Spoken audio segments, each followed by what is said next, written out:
Voilà, ils ne peuvent pas. Voilà, ils ne peuvent pas.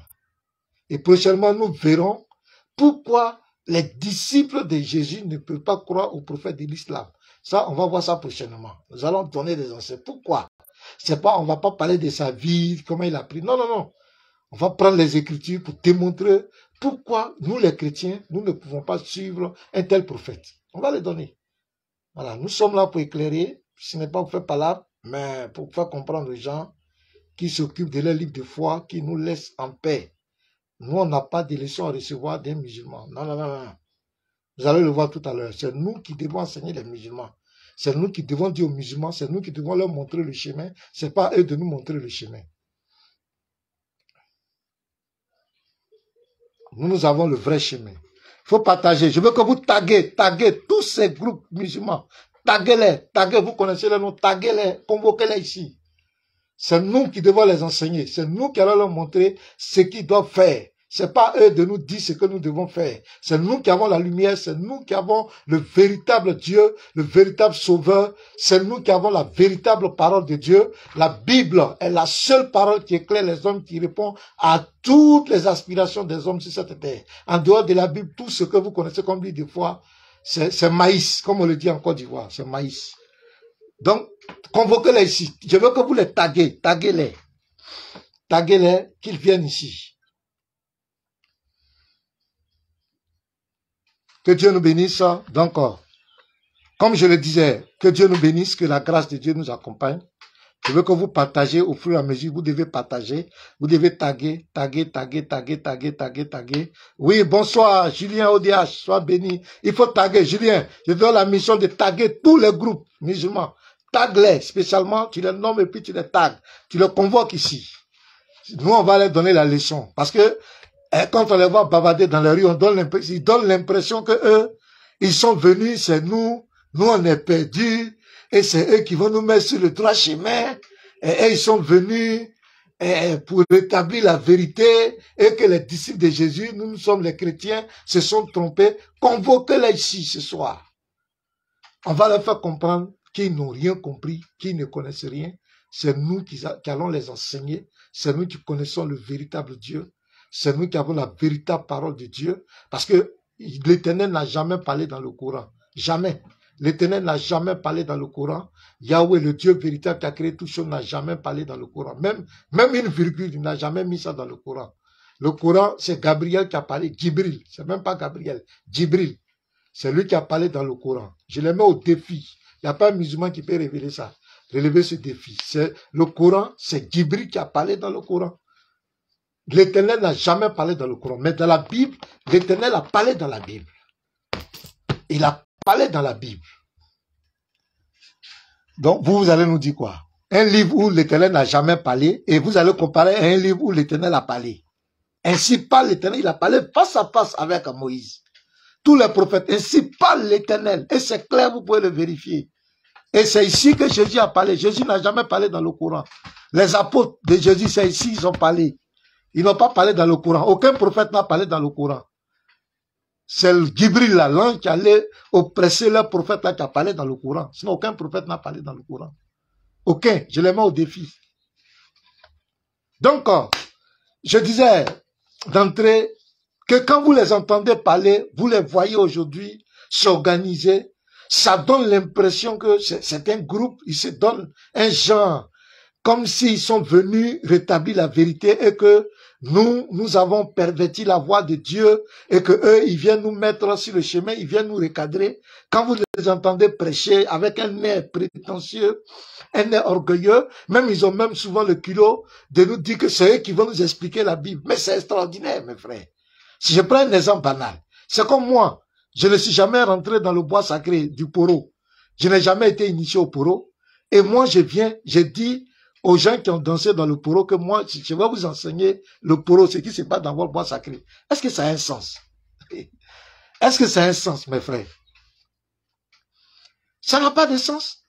Tu n'es pas chrétien, tu n'as jamais connu le Saint-Esprit, tu n'as jamais connu Jésus-Christ, tu ne connais pas Jésus, parce que c'est Issa qu'on vous enseignait, vous ne connaissez pas Jésus-Christ, et vous voulez venir nous enseigner la face. Quelle prétention inouïe. Donc je dis que nous, les chrétiens, nous les enfants de Dieu, nous connaissons déjà le Dieu véritable. Le Dieu Tout-Puissant, il nous a dit dans Deutéronome 6, versets 4 à 5, l'Éternel, votre Seigneur, est le seul éternel. Et Jésus-Christ nous l'a confirmé dans Matthieu 22, verset 36 à 40. Donc, nous, on n'a pas besoin d'un prédicateur musulman pour connaître Dieu. Nous, on n'a pas besoin du Coran pour connaître Dieu. Nous n'avons pas besoin de Mohamed pour connaître Dieu. Nous n'avons pas besoin des musulmans pour connaître Dieu. Nous connaissons Dieu. Nous savons qui est Dieu. Nous savons ce que Dieu a fait pour nous. Nous n'avons pas besoin d'un prédicateur musulman pour nous mettre sur le chemin de Dieu. Voilà. Ce n'est pas à eux de nous montrer Dieu. Nous connaissons le véritable Dieu qui s'est fait homme en la personne de Jésus-Christ. Voilà. Et quand nous disons que Jésus-Christ, c'est Dieu qui s'est fait homme pour venir nous sauver, le musulman dit à Safourla que c'est de l'idolâtrie. Voici où il nous accuse. Parce qu'ils ne comprennent rien de la parole de Dieu. Nous adorons un Dieu qui est sans limite, un Dieu omniprésent, omnipotent, omniscient, qui est capable d'être à la fois partout, qui n'a pas de limite, à qui on ne peut pas donner des ordres pour dire tu peux faire ça ou tu ne peux pas faire ça. Nous le disons, le Dieu véritable, Yahweh, il a pris un corps humain, il est venu sur la terre et il s'appelle Jésus-Christ. C'est le Dieu véritable. Et voici l'accusation que les musulmans, puisqu'ils ne comprennent pas, ils n'ont pas l'esprit de Dieu, comme le dit dans 1 Corinthiens 2, verset 9 à 16. L'homme animal ne peut pas comprendre les choses de Dieu. Quand tu n'as pas l'esprit de Dieu, tu ne peux pas comprendre les choses de Dieu. Ils ne comprennent pas et ils nous traitent d'idolâtres. Donc le premier point, c'est la divinité. Je vais donner quelques versets pour confirmer que notre Dieu, oui, c'est le véritable Dieu. Nous ne sommes pas des idolâtres. Il s'est fait homme en la personne de Jésus. Je vais donner quelques versets et après, je vais vous parler de la divinité de l'islam. On va comparer pour voir si c'est eux qui doivent nous apprendre la divinité ou c'est à nous de l'apprendre la divinité. Parce que nous serons très pragmatiques dans les terre à terre. Donc le premier point, c'est la divinité. Le deuxième point, nous allons voir les pratiques, l'adoration superficielle de l'islam et non de l'intérieur. On va voir cela. Après, nous allons voir la prière. Nous allons voir le jeûne. Voilà. Entre le musulman et le chrétien qui fait le véritable jeûne. Nous allons parler de la moralité spirituelle entre les deux, chrétiens et musulmans. Nous allons parler aussi de la tolérance. Et nous allons parler aussi de l'argument qui dit que les chrétiens sont divisés. Bible, Coran, si on n'a pas tout fini, on va aller. Donc, je commence pour montrer que ce que nous croyons, c'est fondé, c'est la parole de Dieu qui le dit. Dieu s'est fait homme en la personne de Jésus et il est venu sur la terre. Nous allons le vérifier. Prenez Jean 1, verset 1 à 3 et verset 14. Disons ça simplement. Et n'écoutez pas les affabulateurs. Au commencement était la parole, et la parole était avec Dieu, et cette parole était Dieu. Écoutez très bien. Au commencement était la parole, et la parole était avec Dieu, et la parole était Dieu. On continue. Elle était au commencement avec Dieu, verset 3. Toutes choses ont été faites par elle, et rien de ce qui a été fait n'a été fait sans elle. Donc ici, on nous dit cette parole qui était avec Dieu, cette parole qui était au commencement, qui était avec Dieu et qui était Dieu, c'est elle qui a créé toutes choses. Voilà. Maintenant, le verset 14. Donc, Jean 1, on dit, et la parole était Dieu. Donc, au verset 14, on va simplement remplacer le mot parole par Dieu. Vous comprenez? Puisque la parole est Dieu. Donc, on fait seulement, pour mieux comprendre, on remplace seulement la parole par Dieu. Puisque la parole c'est Dieu. C'est ce qu'est la parole de Dieu. Maintenant, verset 14. Et Dieu a été fait chair. C'est pas ça? Et il a habité parmi nous. Qui a habité parmi nous? C'est Jésus. La parole qui a créé toutes choses, qui était au commencement, qui était Dieu, qui a créé toutes choses. Elle s'est faite chair. Elle habitait parmi nous, pleine de grâce et de vérité. Et Jean dit, et nous avons contemplé sa gloire, une gloire comme la gloire du Fils unique venu du Père. Donc quand cette parole prend le corps comme la chair, elle se révèle comme le Fils unique venu du Père. C'est clair. Ben je vous dis, J'ai vu un peu la volonté des gens. Il y a un qui débattait sur TikTok, il bavardait. J'ai pris au commencement était la parole était avec Dieu, et la parole était Dieu. J'ai dit, tu crois ça veut quoi? Il dit, il ne croit pas, il refuse. Il dit, mais tu es un antéchrist, c'est écrit noir sur blanc. Tu dis, tu refuses. Parce que, il sait que s'il accepte ça, le verset 14 l'attend. Donc, il faut refuser ça déjà au verset 1. Donc, Dieu s'est fait chair, il habitait parmi nous. C'est ce que la Bible dit ici. N'écoutez pas les affabulateurs chrétiens. Vous avez la parole. Dieu vous a révélé sa parole. C'est ce que la parole de Dieu dit. Je lis encore. Je vais lire un autre verset. 1 Timothée 3, le verset 16.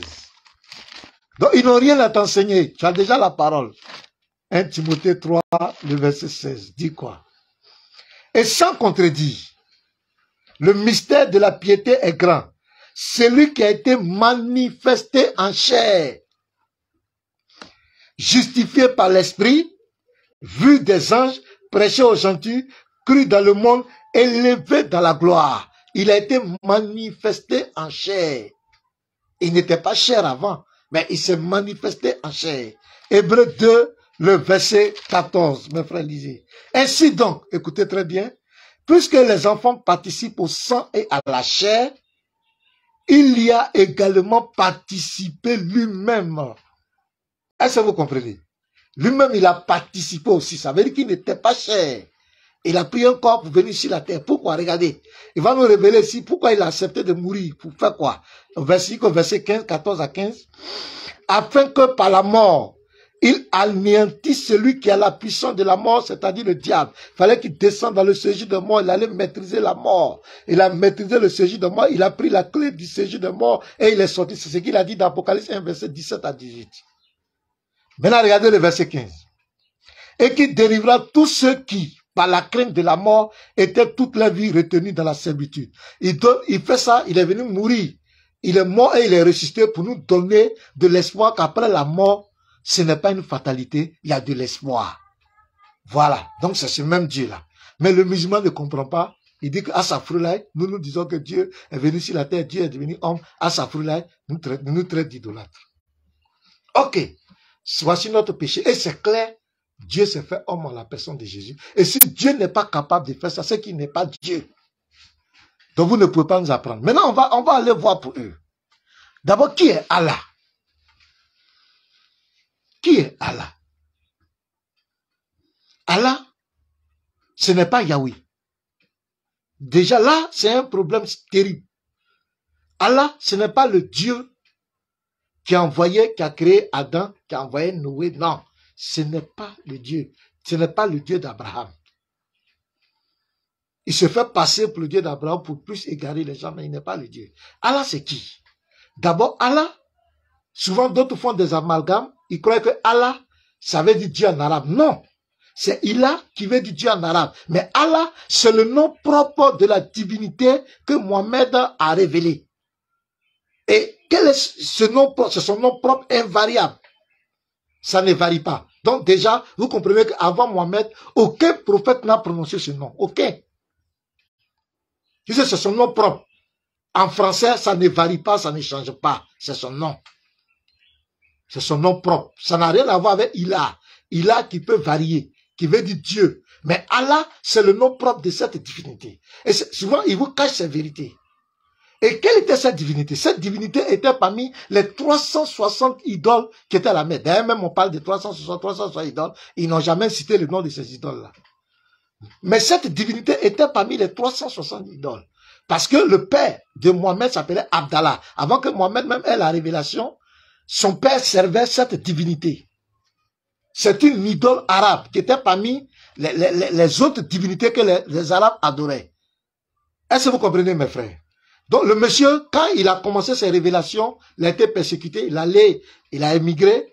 À son retour, il est venu avec une puissante armée et il a imposé cette divinité en Arabie. Maintenant, comme les Juifs et les chrétiens connaissaient déjà le véritable Dieu, il fallait maintenant révéler des sourates pour dire que non, c'est le même Dieu. C'est le même Dieu qu'on adore, c'est le même Dieu. Et il va faire un copier-coller, prendre les textes anciens, des anciens prophètes pour mettre dans le Coran avec plusieurs erreurs.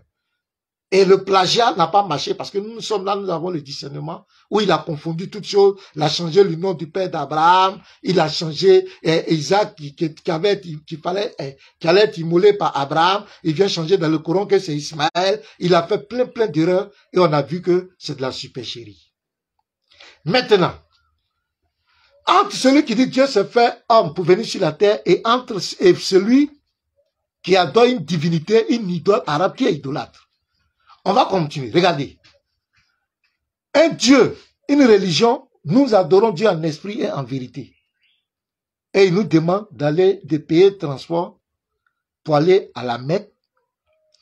Il y a un objet qui a été construit par les païens, les Arabes païens. C'est eux qui ont construit ça. Ce n'est pas Abraham. Tout ça, c'est pour chercher de la légitimité. C'est les idolâtres arabes là qui ont fait les trucs qui adoraient dedans. Même vous voyez, là quand ils vont, ils se déshabillent nus, ils attachent des pains blancs. C'est ce que les Arabes là faisaient. C'est ce que les Arabes là faisaient. Ils faisaient les 7 tours qui représentent les 7 planètes. C'était des pratiques, comment on appelle, mythiques, diaboliques. Et il a fait que changer le nom. Sinon, c'est la même chose. C'est la même pratique qui continue. La pierre noire, le caillou, tout ça, c'était la même chose. Et il veut nous dire, nous, de laisser Yahweh, le Dieu véritable, pour aller faire le tour d'un objet fait de main d'homme, pour aller faire le tour, adorer, nous prosterner devant un caillou. Ben, mes frères, ont-ils des leçons à nous donner, nous, les chrétiens, nous, les enfants de Dieu? Non.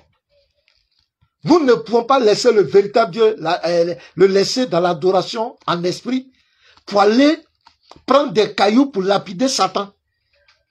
Comment on peut prendre des cailloux pour lapider Satan qui est un esprit? Mais les gens veulent nous amener à régresser. On ne peut pas régresser. Dieu est partout. On n'a pas Dieu, on l'adore partout. On n'a pas besoin d'aller dans un lieu spécial pour l'adorer. Il est partout. D'ailleurs, Jésus a dit, l'heure vient où ce ne sera plus à Jérusalem ni sur la montagne. Mais le Père cherche qu'il adore en esprit et en vérité. Vous nous dites d'aller prendre caillou pour lapider Satan? Vous avez des leçons à nous donner, vous? Vous pouvez nous traiter d'idolâtres? Vous qui partez faire les pratiques des païens, que vous avez changé le nom seulement, mais c'est les mêmes pratiques. Le même Seigneur de la Kaaba, c'est le même Seigneur qui a changé, qui a changé de physionomie. Vous voulez nous distraire? Non, ça ne peut pas aller. Vous n'avez pas de leçons à nous donner sur la divinité. Parce que Yahweh, qui s'est fait homme en la personne de Jésus-Christ, ne peut jamais demander à quelqu'un de prendre des cailloux pour lapider Satan qui est un esprit. Mais ce n'est pas possible. Ne peut jamais nous demander d'aller nous prosterner devant un caillou. Un petit caillou qu'on a mis dans un trou. Et vous les voyez se battre, se bousculer, s'écraser, se tuer. Tout simplement embrasser un petit caillou. Vous pouvez nous donner des leçons, vous? Non. Vous ne pouvez pas nous donner des leçons sur le véritable Dieu. Vous ne connaissez pas le véritable Dieu. Vous voulez nous faire régresser? Non. Nous, on va aller enlever tous nos caleçons, mettre un petit drap. Une fois, il y a un frère, Yoshua Machek, qui m'a envoyé une photo. Il y a un là, son truc est tombé là-bas. Pendant les trucs, son habit est tombé. Et c'est grave. Oui, il revêt son dard. Ce sont des vrais idolâtres. C'est ça l'idolâtrie. Allez faire le tour d'un lieu où les Arabes faisaient les païens. Comment le Dieu véritable peut vous amener des gens à aller faire des pratiques des païens que les païens faisaient? Il va vous ordonner de faire ça. Pourquoi? Jamais. L'Éternel a dit, il ne s'associe pas aux idoles, ne donne pas sa gloire aux idoles. Un endroit fait de main d'homme, Abraham, le père de la foi qui avait une relation directe avec l'Éternel, va se déplacer à des milliers de kilomètres, un vieillard, comment il va faire pour aller construire un lieu fait de main d'homme pour demander aux gens de l'adorer? Vous voulez nous faire régresser? Vous pouvez nous donner des leçons? C'est vous qui allez nous faire connaître Dieu. Nous, on connaît le véritable Dieu. Le véritable Dieu ne se trouve pas dans la Kaaba. Le véritable Dieu ne se trouve pas dans la pierre noire. Le véritable Dieu, il est partout à la fois. On ne l'adore pas dans un lieu spécial. Le véritable Dieu, il est omnipotent, omniprésent, omniscient. Donc vous voulez nous faire régresser? On ne va pas régresser. Vous n'avez pas de leçons à nous donner. Réglez vos problèmes avec vos idoles. Réglez vos problèmes. Nous, on chasse Satan avec la parole de Dieu au nom de Jésus-Christ. On lui obéit, il nous obéit. On dit sors, il obéit. Et tout le monde, on va payer billet d'avion de millions pour aller embrasser un petit caillou. Vous voulez nous faire régresser? Non. Partagez, mes frères, partagez. Ils n'ont pas de leçons à donner à un chrétien. Ils font croire aux gens que c'est eux qui... Quel monothéisme? Monothéisme? Jamais. La pierre noire. Je vous dis que la pierre noire même fait plus de dévotion. Il y a plus d'adoration à la pierre noire même que Allah. La pierre noire, c'est une divinité. Dites la vérité aux gens. Comment les gens vont mourir pour embrasser une pierre noire? C'est de l'idolâtrie. Moussa Massa, vous n'avez pas de leçons, vous ne connaissez pas le véritable Dieu. Pourquoi le fait même pas de lapider Satan avec des cailloux? Vous êtes des idolâtres. Le simple fait d'aller embrasser des cailloux, vous êtes des idolâtres. Le simple fait de faire le tour de la Kaaba, même chose que faisaient les idolâtres arabes, vous êtes des idolâtres. Vous ne pouvez pas nous faire connaître le véritable Dieu. Je vais vous lire un verset encore, mes frères. Lévitique 20, verset 6. Écoutez très bien ce verset et vous allez voir que l'islam, c'est de l'idolâtrie. Si quelqu'un s'adresse aux morts et aux esprits pour se prostituer après eux, je tournerai ma face contre cet homme. Je le retrancherai du milieu de son peuple. Yahweh dit qu'on ne doit pas s'adresser aux morts. Deutéronome 18, le verset 10 à 11. On n'interroge pas les morts, on ne parle pas aux morts. Mais quand ils vont là-bas, dans la sourate 33, verset 56, on leur demande de saluer le prophète qui est mort. Ils vont à la Mecque là-bas. Ils vont sur le tombeau du prophète. Ils vont saluer le prophète qui est mort. Ses compagnons qui sont morts, ils vont les saluer. C'est la même chose qu'ils reprochent aux Kémites. Il dit les Kémites, pourquoi ils invoquent les ancêtres? C'est la même chose. C'est la même chose que vous faites avec les Kémites. Quelle est la différence? Eh bien, vous voyez morts là, c'est quoi? Ils vont sur la montagne sacrée.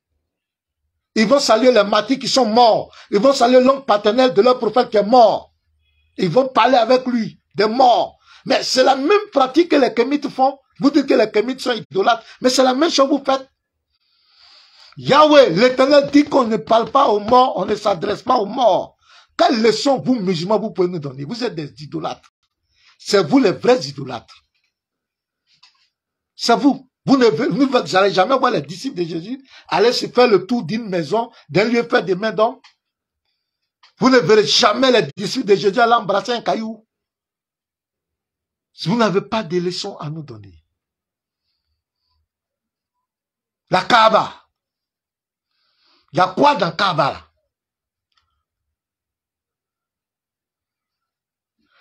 Dites-nous ce que les Arabes idolâtres faisaient dans Kaaba. Et puis vous avez récupéré. Dites-nous ce que vous faisaient. Normalement, si c'est une idole, si vous dites que vous avez venu prêcher le monothéisme, vous devez casser cette Kaaba. Mais pourquoi vous avez légitimé cette Kaaba? Un lieu d'idolâtrie des païens, vous venez, vous récupérez ça. Vous êtes des idolâtres qui s'assemblent, se ressemblent. Deuxièmement, le musulman ne peut pas nous donner des leçons. Le musulman, son adoration est une adoration superficielle. Il fait les choses pour se faire voir. Vous allez voir. Et on va lire. Ésaïe, Psaume 51, verset 8. Partagez, partagez, partagez. Le thème, est-ce qu'un musulman peut-il donner des leçons aux disciples de Jésus? Il ne peut pas donner des leçons. Premièrement, nous allons parler de la divinité. Nous croyons à un seul vrai Dieu qui s'est fait homme en la personne de Jésus-Christ. Nous ne sommes pas des idolâtres. C'est vous qui êtes des idolâtres. D'abord, le Dieu que vous adorez, c'est une idole arabe qui était parmi les 360 divinités. C'est une idole arabe. C'est pourquoi il a continué avec les pratiques idolâtres arabes. Il ne comprend qu'une seule langue. Vous dites que c'est le même Dieu que les... Allez-y dire aux Juifs de ne plus prier en araméen ou bien en hébreu. Ils n'ont qu'à prier en arabe. Allez-y. Je continue. Psaume 51, verset 8. Regarde le principe de l'Éternel. Mais tu veux que la vérité soit au fond du cœur. Fais donc pénétrer la sagesse au-dedans de moi. Donc, le principe de Dieu, c'est le cœur que Dieu regarde. C'est le cœur que Dieu regarde. Vous allez voir, c'est le cœur que Dieu regarde. Et l'enseignement de Jésus-Christ, il a mis beaucoup l'accent sur le cœur. Mais le musulman qui vient nous enseigner, il veut nous donner des leçons. Lui, il est superficiel. Il faut mettre l'eau dans les narines, il faut mettre l'eau dans les oreilles, il faut mettre l'eau dans la bouche, laver les yeux, laver les pieds. Et pour lui, c'est ça qui le sanctifie. Jamais. Je peux laver mes pieds, je peux laver mes bras, je peux laver mes oreilles. Mais si mon cœur est méchant, mon cœur ne pardonne pas, je la rancune contre mon frère, je ne peux pas être sauvé. Tous les rituels, c'est du physique, c'est du superflu. Vous allez voir. Je vais prendre un deuxième verset. Marc 7. Ça, c'est Jésus qui parle. Marc 7, le verset 1 à descendre. Les pharisiens et quelques scribes venus de Jérusalem s'assemblaient auprès de Jésus. Ils virent quelques-uns de ses disciples prendre leur repas avec des mains impures, c'est-à-dire non propres. Or, les pharisiens et tous les juifs ne mangent pas sans s'être lavés soigneusement les mains conformément à la tradition. Donc ici, les disciples de Jésus-Christ ont demandé, ont mangé sans laver les mains.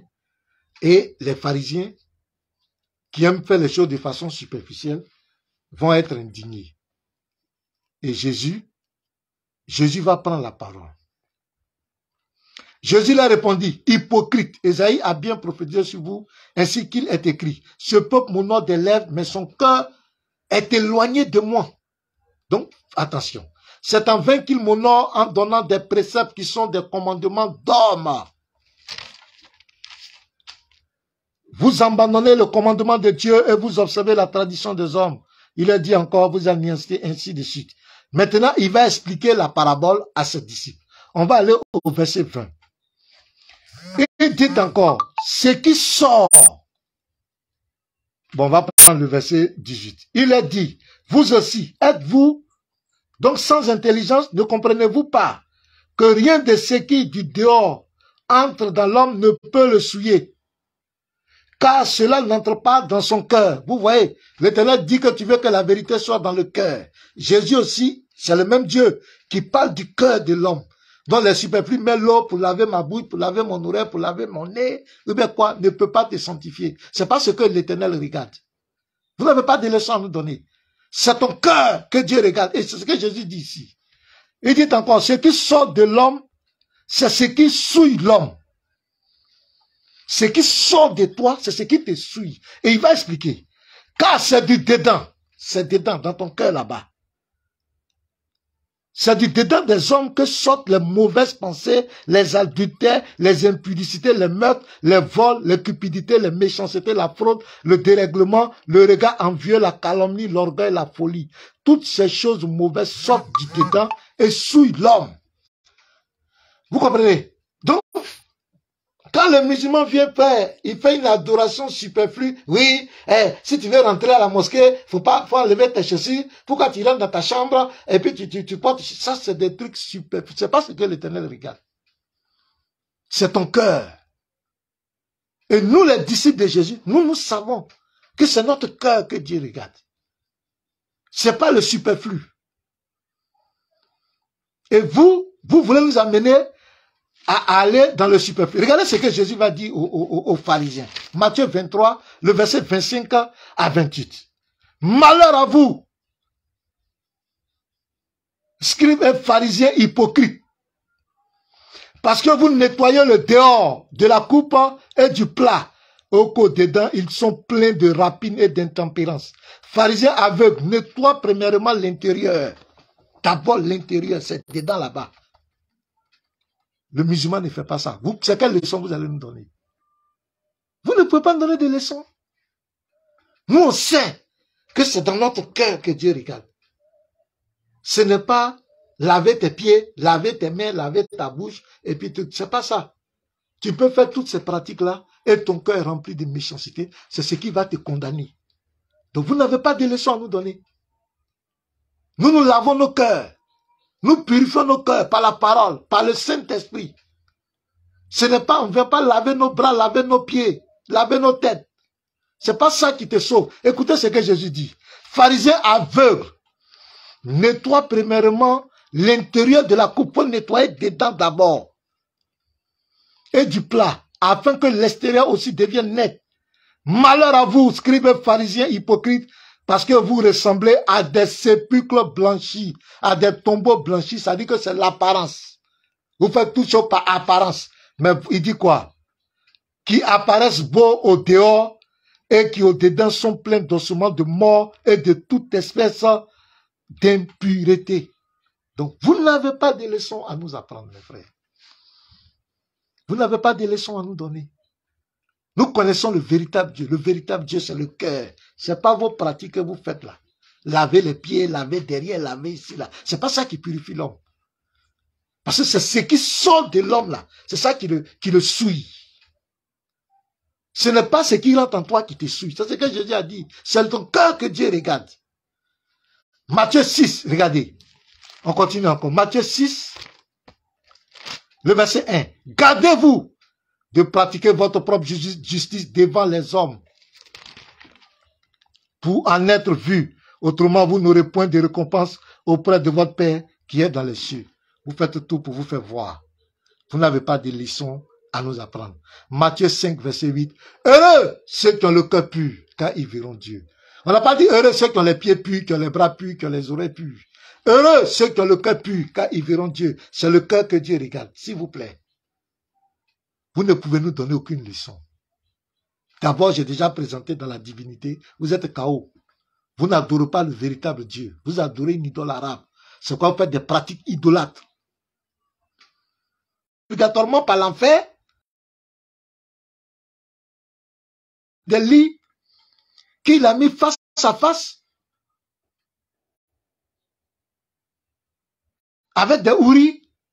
Pour avoir des rapports sexuels, on appelle ça de la patouze. La patouze, c'est quoi? C'est d'avoir des rapports sexuels avec plusieurs partenaires. Et c'est ce qu'il va organiser dans son paradis. Vous voulez nous faire régresser? Non. Mettez les cœurs, mes frères. Partagez. Mettez les cœurs. Mettez les cœurs. Partagez, partagez, partagez. Mettez les cœurs. Ils ont signalé le live, donc partagez. Ça a failli se couper. Mettez les cœurs. Mettez les cœurs. Je veux que vous pompez les cœurs, s'il vous plaît. Pompez les cœurs, ils ont signalé, ça a failli se couper. Si vous ne pompez pas, parce que les gens n'aiment pas la vérité. On va attaquer la prière. La prière. Il n'y a pas match. Un chrétien peut te taper 1 heure, 2 heures du temps, 3 heures du temps en train de parler à Dieu. Mais qu'est-ce qu'un musulman fait? Un musulman, il a 5 prières, je ne sais pas, 5 prières par jour. Et peut-être c'est 3 ou 4 minutes. Et c'est la même récitation. Mais il n'y a pas match. Le chrétien dans 1 Thessaloniciens 5, verset 17, le chrétien doit prier à tout moment, sans cesse. Nous, vous ne pouvez pas nous apprendre à prier.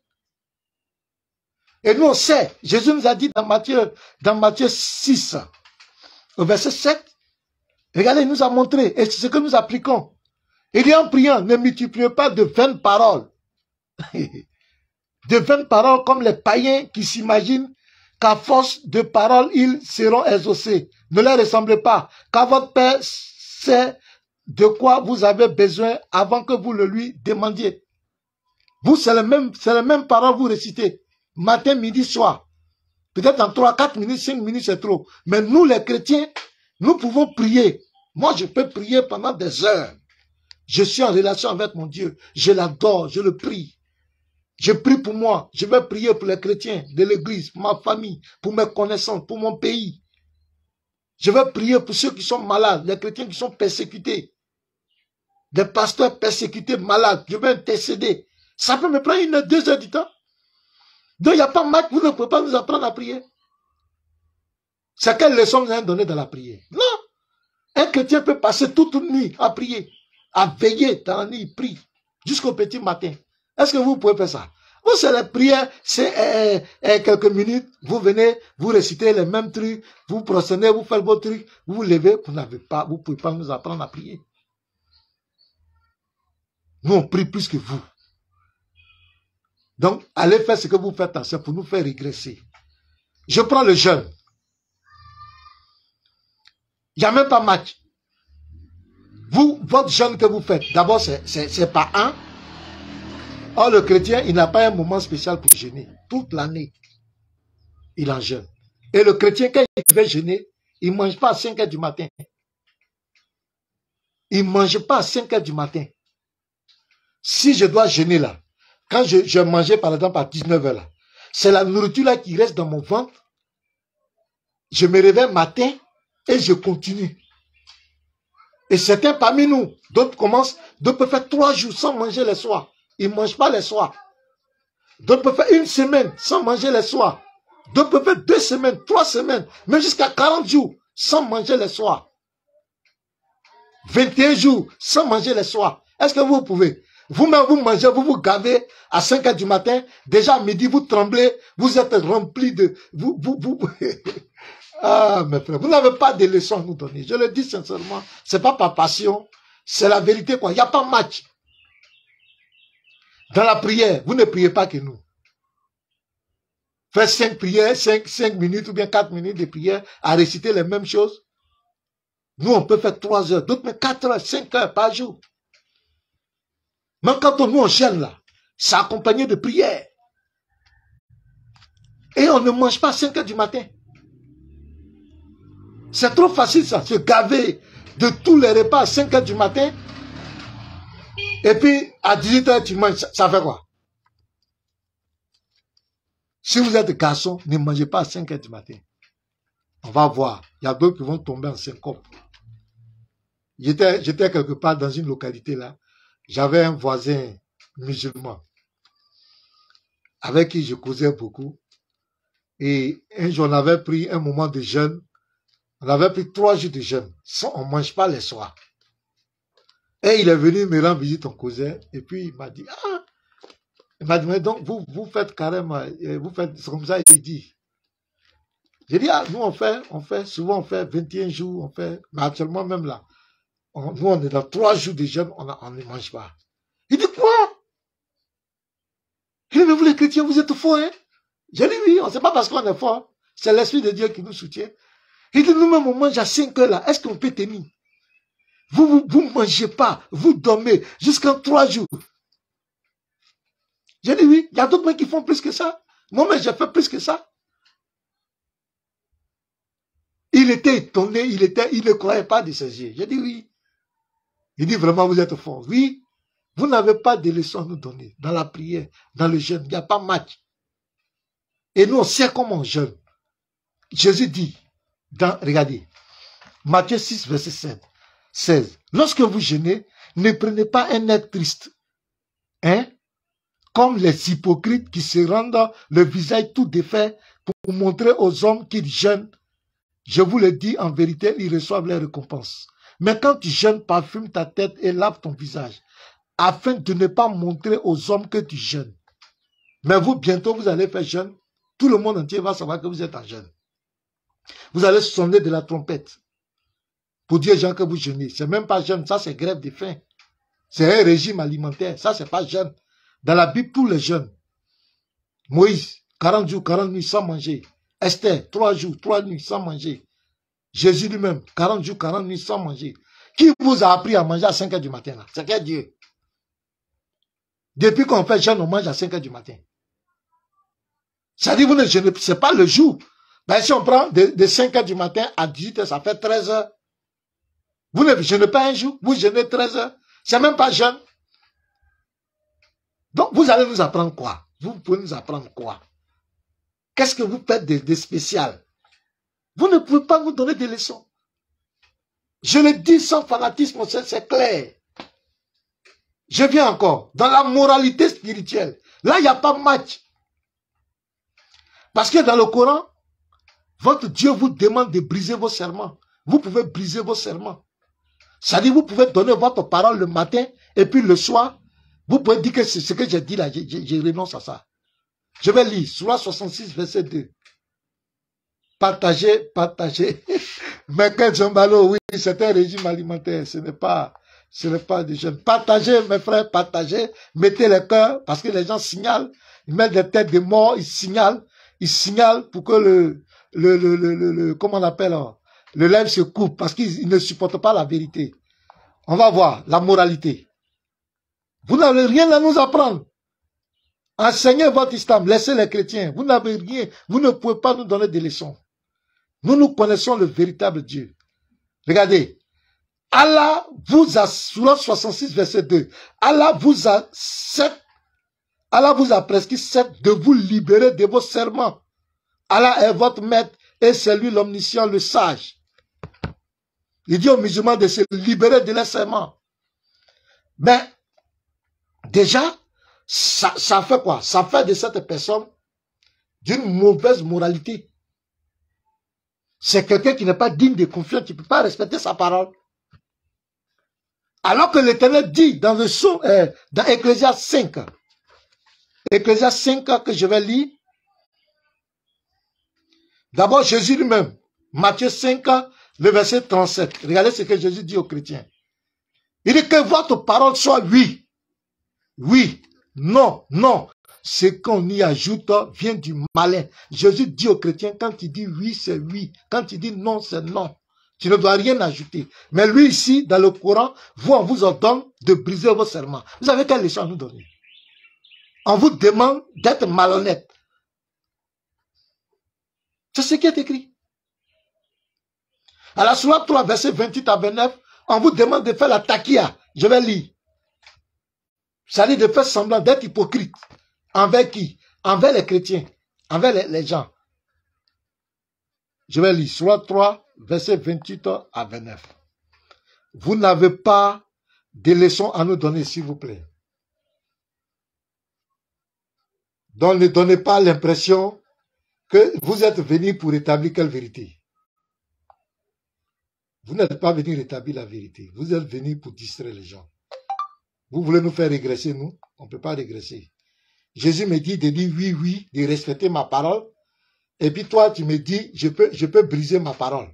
Entre les deux là, moralement, qui est bien? Non.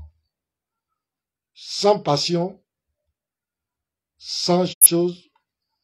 Sourate 3, verset 28, excusez-moi, comme c'est électronique. Voilà, Sourate 3, verset 28. Écoutez ce verset, cette sourate. Que les croyants ne prennent pas pour alliés, c'est-à-dire pour amis, des infidèles, au lieu de croyants. Quiconque le fait contredit la religion d'Allah.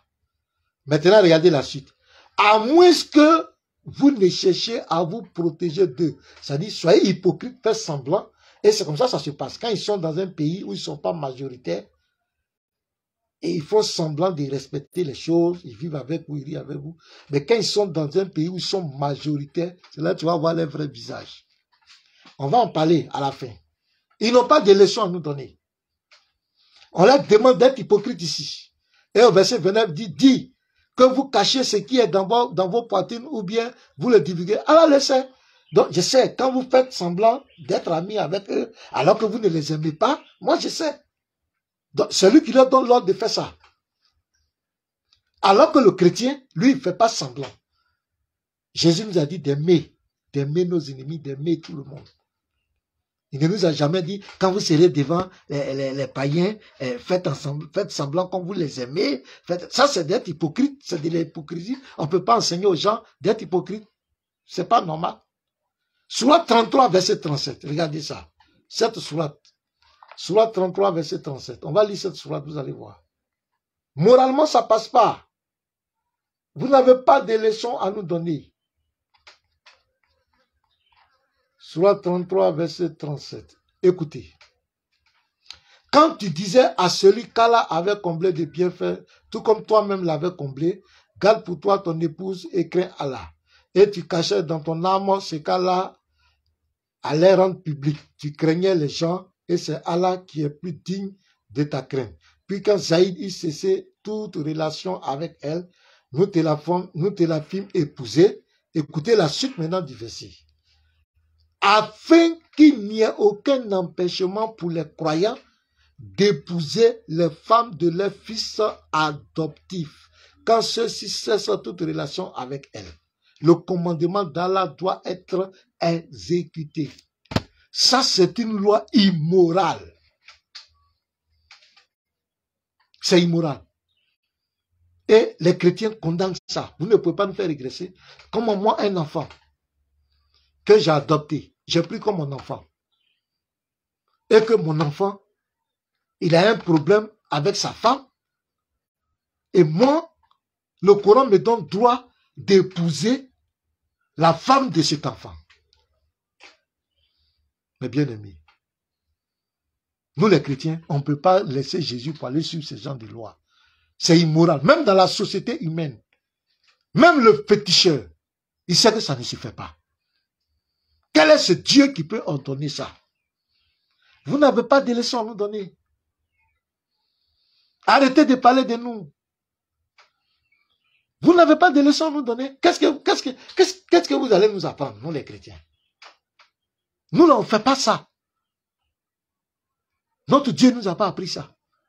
De marier la femme de notre fils adoptif. L'enfant adoptif même, ça coûte cher. C'est quelqu'un qui a abandonné un enfant misérable que tu as accueilli chez toi comme ton enfant. C'est ton étranger. Tu dois le protéger. S'il a un problème avec sa femme, mon Dieu, un Dieu quelconque me donne droit de prendre la femme de cet enfant. Mais moralement, ça ne passe pas. Quels que soient les arguments que vous avez, moralement, ça ne passe pas. Or, Dieu, c'est le summum de la morale. Dieu, c'est la morale par excellence. Dieu ne peut pas donner ces lois, ces genres de lois. Marier la femme de mon fils adoptif. Et l'enfant, il va me regarder comment? La femme que mon fils adoptif a découvert. Il a découvert son intimité. Et moi, son père. À cause de quoi? Il n'y a pas de femme. C'est forcément, je dois prendre la femme de ce fils adoptif. Moralement, ça ne passe pas. C'est vous les musulmans qui pouvez accepter ce genre de choses. Sur quelqu'un qui a son sens normal, c'est que ça ne passe pas. Ça là, ça ne passe pas. Il n'y a pas quelqu'un, il n'y a pas une société qui peut accepter ça. Même chez les pygmées, même, je ne sais pas, personne ne peut accepter ça. Vous avez des leçons à nous donner, vous les musulmans? Vous, ces gens de la dawa qui êtes dans la rue en train de parler de Jésus, parler des chrétiens, montrez comme si vous voulez nous mettre sur le droit chemin, mais réglez vos problèmes.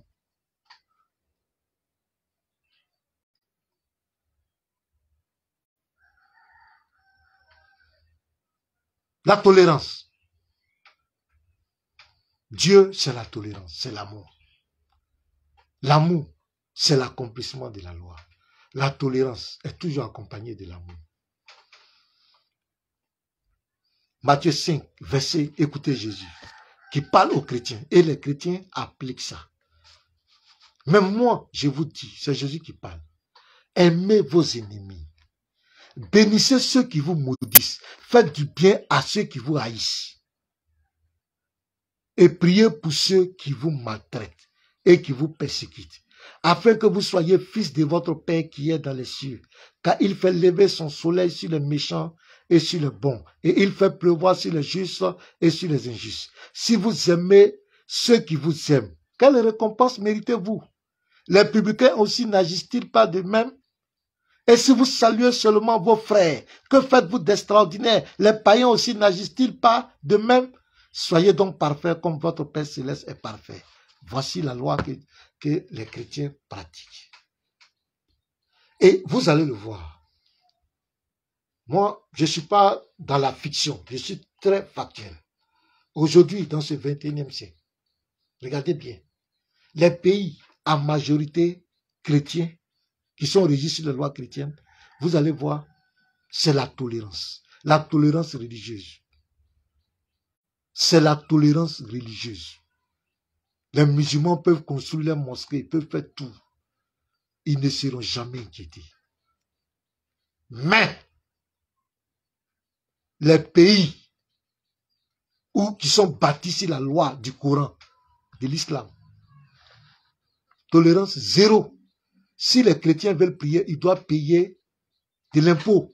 Quand souvent ils disent, quand on prend les sourates violentes, la sourate 9 là, Tu parles de Pâques. Le Pâques, c'est quoi? Le Pâques, là, c'est parce que les gens devaient payer des sommes, devaient payer l'argent pour que les musulmans les laissent en paix. Parce qu'il y avait deux possibilités.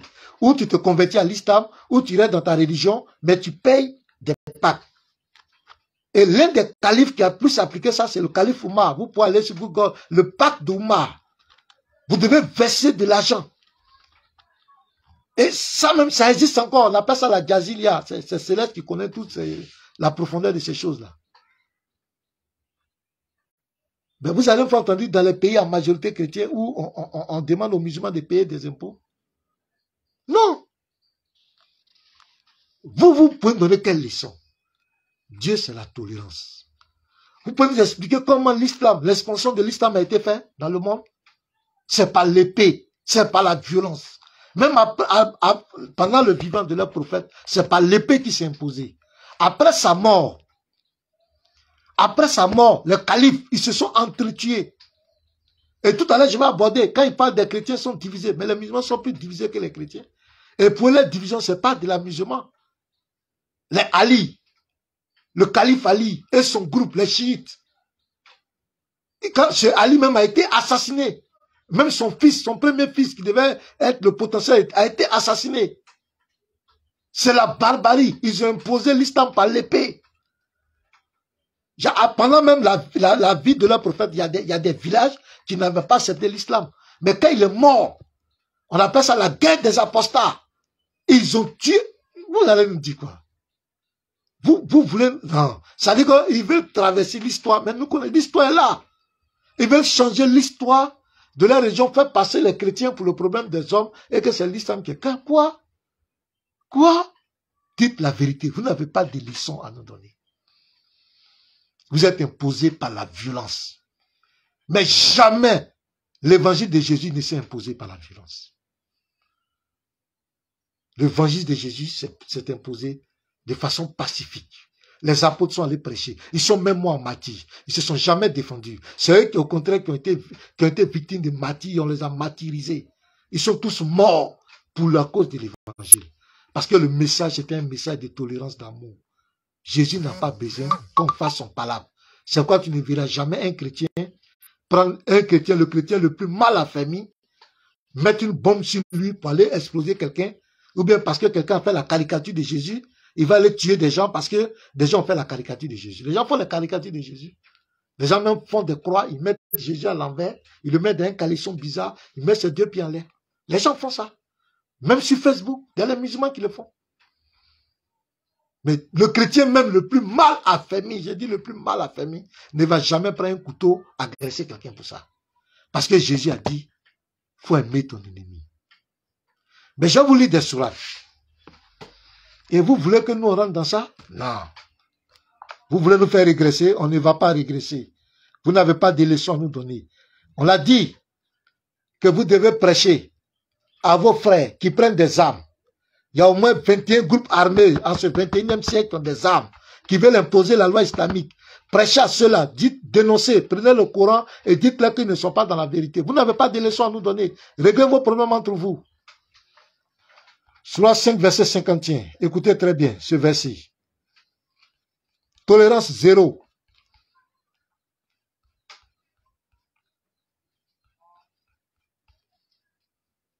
Sourate 5, verset 51.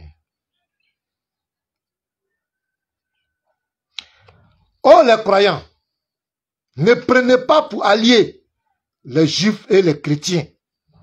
Ne les prenez pas pour amis. Ils sont alliés les uns des autres. Et celui d'entre vous qui les prend pour alliés devient un des leurs. Allah ne guide certes pas les gens injustes. Quand tu dis à ton enfant, lui là, faut pas le prendre pour ton ami, faut pas t'allier à lui. Ça veut dire quoi? Ça veut dire que c'est quelqu'un qui est mauvais. Qu'est-ce que les chrétiens et les juifs ont fait à Allah? On t'a fait quoi? On ne t'a rien fait. On ne te connaît pas. Pourquoi tu dis aux musulmans de nous haïr, de nous rejeter, de ne pas nous prendre pour amis? Regardez, encore. C'est dans ça là, vous voulez que nous on vienne rentrer? Non. C'est nous qui devons vous apprendre, on va vous enseigner l'amour. Comment on aime, comment on doit être tolérant, comment on doit pardonner. C'est nous, on doit vous enseigner, c'est pas vous. Sourate 9, verset 29 à 30. Écoutez ça. Vous allez distraire qui?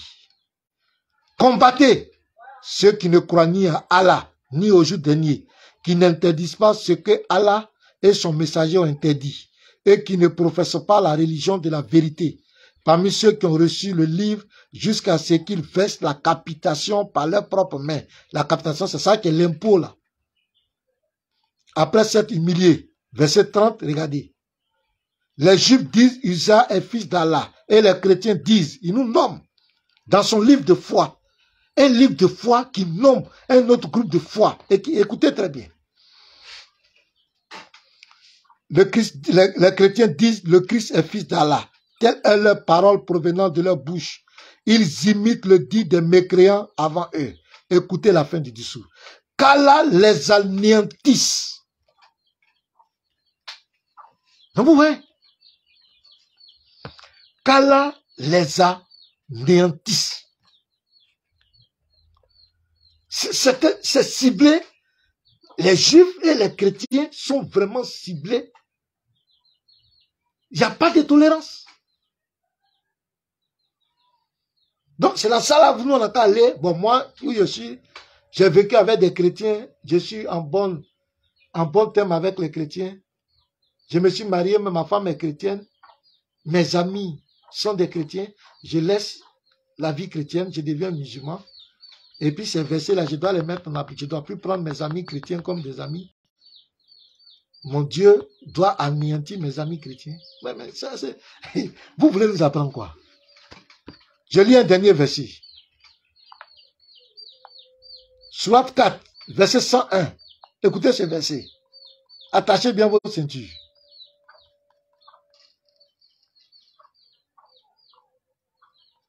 Sourate 4, verset 101. On va lire ça tranquillement. Allez-y, enseignez vos frères, laissez les chrétiens. Vous n'avez pas de leçons à nous donner. Et quand vous parcourez la terre, ce n'est pas un péché pour vous de raccourcir la salade.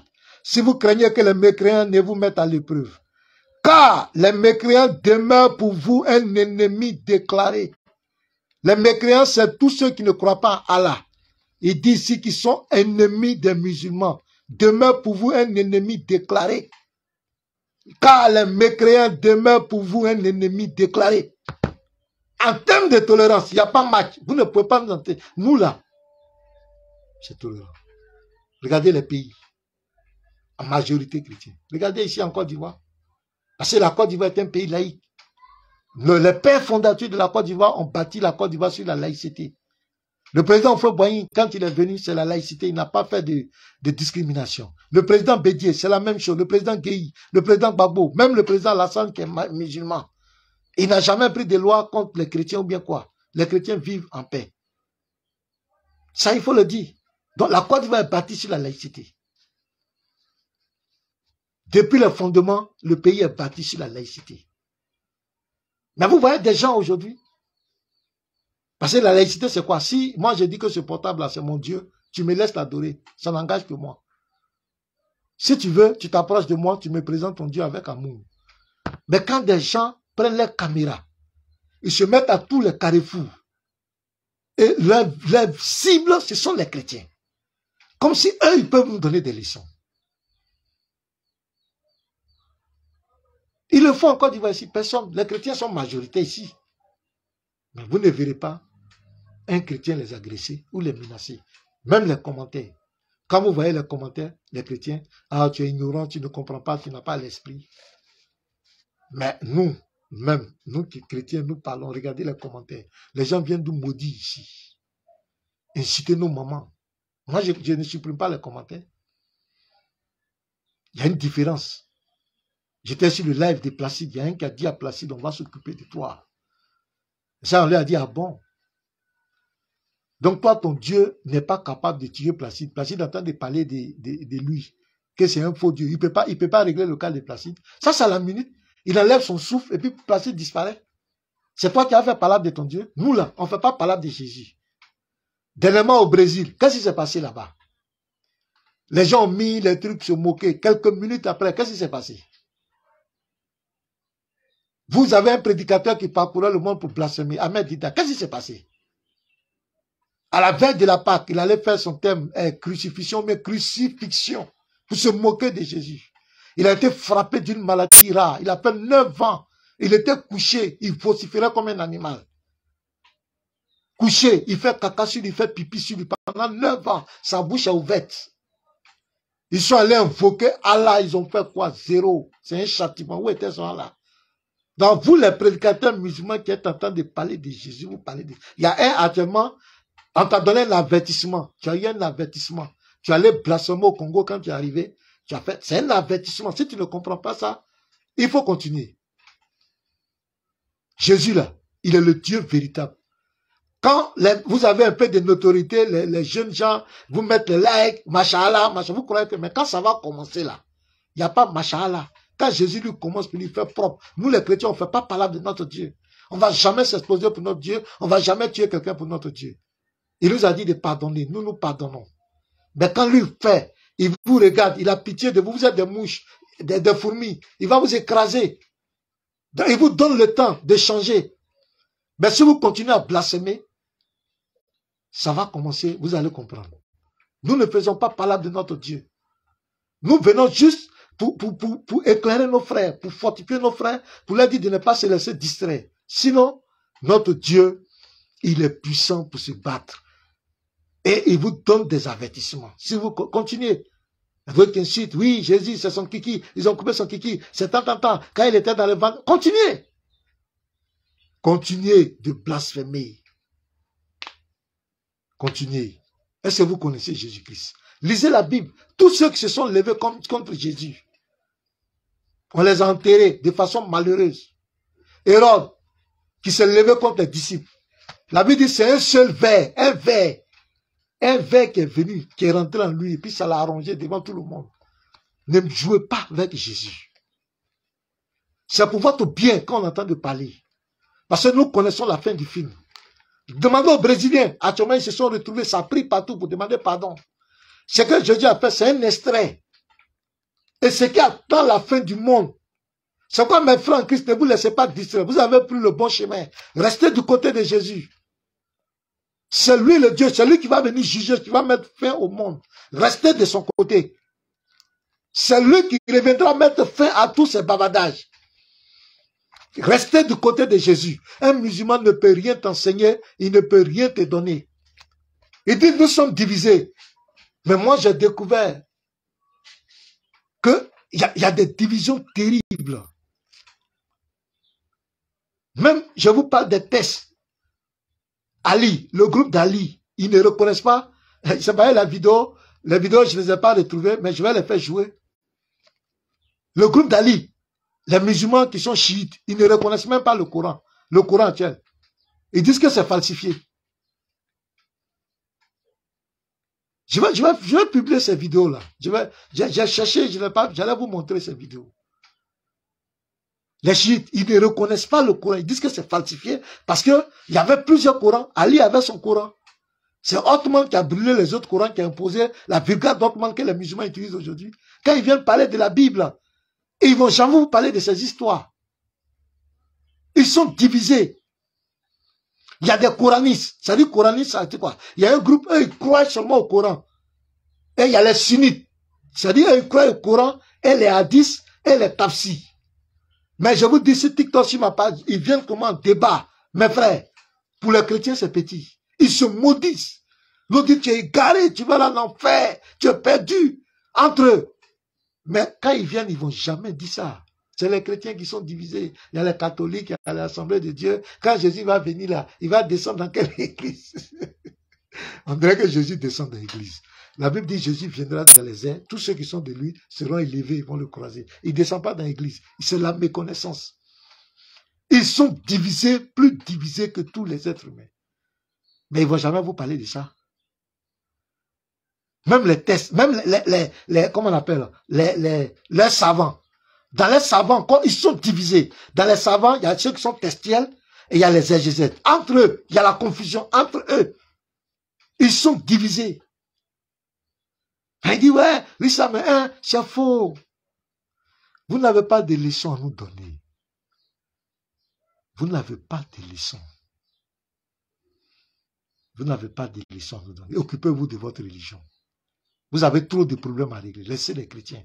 Nous connaissons le véritable Dieu. Mes frères et sœurs en Christ, Dieu vous bénisse. Vous avez fait le bon choix de suivre le Seigneur Jésus. Ne vous laissez pas distraire par des messages des antichrists. L'antichrist, c'est celui qui ne reconnaît pas la divinité de Jésus-Christ. C'est pourquoi c'est clair. 1 Jean 2, que je vais finir là, et je vais voir si des gens peuvent appeler. Voilà, s'il y a des frères qui veulent apporter un additif. Vous n'avez pas de leçons à nous donner. 1 Jean 2, le verset 22 à 24 qui dit, qui est menteur, sinon celui qui nie que Jésus est le Christ. Celui-là est l'antéchrist qui nie le Père et le Fils. Donc celui qui nie que Jésus est le Père et le Fils, c'est l'antéchrist. Ne vous laissez pas distraire. Aucun musulman ne peut te donner des leçons. Il ne connaît pas Dieu. Il est encore dans l'idolâtrie. C'est nous les chrétiens qui devons enseigner les musulmans. C'est nous qui devons leur donner des leçons. Ce n'est pas à eux de donner des leçons. Donc quand je vois des chrétiens qui vont dans les forums, ici venir te poser des questions sur la Bible, mais ça ne va pas. Toi, tu es chrétien, tu crois que tu vas aller poser des questions à un musulman sur la Bible. C'est malheureux. Que Dieu vous bénisse.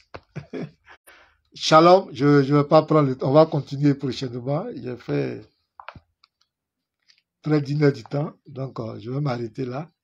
Le thème, le musulman ne peut pas nous donner des leçons spirituelles.